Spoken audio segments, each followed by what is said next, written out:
अस्सलाम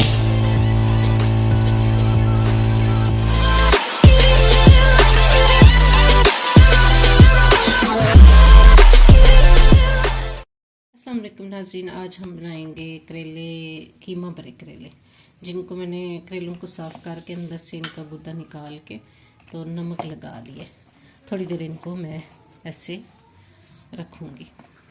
ये कीमा मैंने अच्छी तरह वॉश करके तो इसको उसके साथ लगा के, कीमा मैंने सिरका डाल के अच्छी तरह वॉश कर लिया था। और ये 2 से 3 प्याज हैं, इनको हम इसमें ऐड करेंगे। लहसुन इसमें डालेंगे, हाफ ग्लास पानी इसमें शामिल करेंगे जिसमें ये गल जाएगा। 1 टेबलस्पून नमक, हाफ टेबल स्पून हल्दी।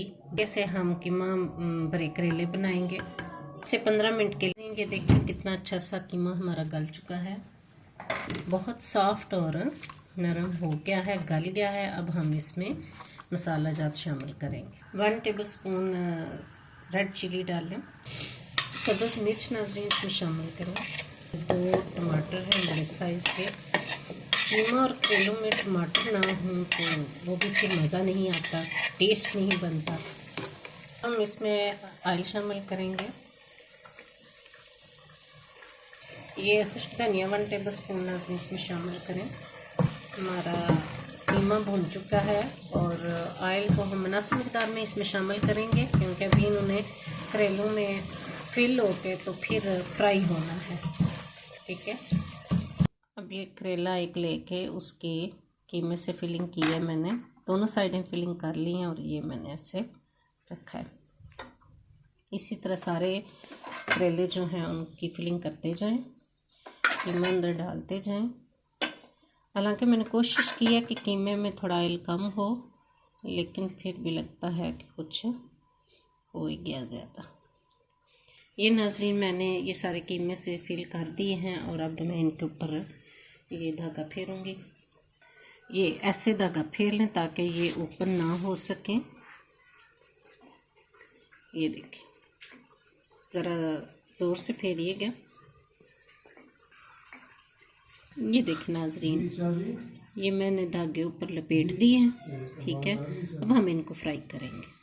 हाँ जी नाज़रीन, ये मैं फ्राई करने लगी हूँ।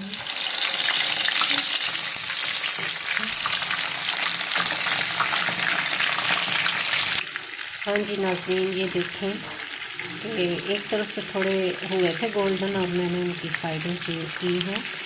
ये वही बात, सहज पके तो सो मीठा लागे। ये आराम आराम से होंगे और आपने तसल्ली से इनको आराम से फ्राई करना है। ये देखें नाज़रीन, कितने अच्छे जो हैं वो गोल्डन हो चुके हैं। और अब हम 2 मिनट और फ्राई करेंगे और फिर इनको उतार लेंगे। हाँ जी नाज़रीन, ये हमारे कीमा भरे करेले तैयार हैं। तो देखें कैसे मज़े के हैं। तो आपके सामने एक थोड़ा सा खोलते हैं जी, कुछ खोलते हैं आपके सामने। और ये देखें, टेस्टी मज़ेदार, खाएंगे और लुत्फ़ लेंगे।